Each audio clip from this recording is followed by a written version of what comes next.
automobile designer Carroll Shelby were still alive, he would have turned 100 this year. His native home, Camp County, is celebrating with an exhibit at the Northeast Texas Rural Heritage Museum in Pittsburg.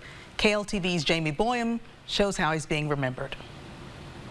The Pittsburg Museum Complex has several surprising things on display, like the replica of the Ezekiel airship, which it is said was airborne in Pittsburgh in 1902, predating the Wright brothers. And just past it is a restored 1968 Shelby GT350. But according to Pittsburgh Mayor David Abernathy, this Shelby is special because that's the last car that Carroll actually purchased himself and then gave to the school, as he thought this was the car that should represent that program that has his name tied to it. The school is the Northeast Texas Community College, and the program is the Automotive Technology Program. And there could be more cars coming. Possibly even 2 other replicas that will be brought down as well. Those replicas changed out periodically as they auction them off to help support the program and provide for scholarships. Abernathy had talked with Shelby several times before he died in 2012. It's one of Carroll's dreams and visions to have a program where kids could go to learn automotive technology. The college here got together with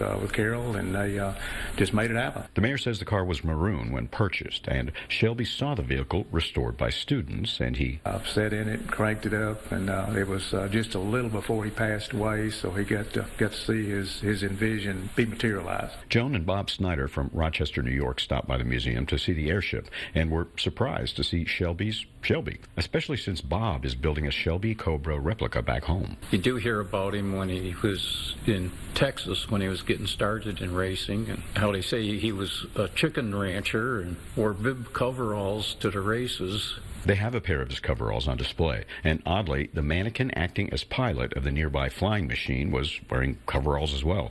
Maybe it's not in the water in Pittsburgh. Maybe it's in the clothes. Jamie Boyum, KLTV 7 News. His birthday was January 11th, but the city of Pittsburgh is holding a Carroll Shelby Day on April 29th.